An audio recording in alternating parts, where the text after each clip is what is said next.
शोषित दलित पर अत्याचार काहे होला। शोषित दलित पर अत्याचार काहे होला।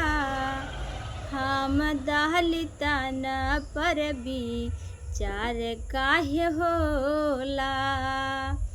हम शोषितन पर विचार काहे होला।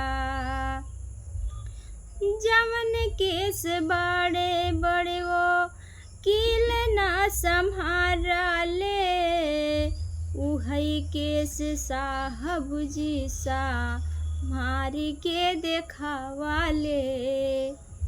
उहई केस साहब जी सा मारी के देखावाले।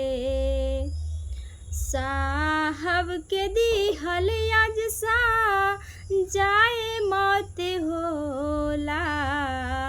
साहब के दिहल आज सा जाए मौत होला। हम दलितन पर विचार काहे होला। हम दलितन पर विचार काहे होला।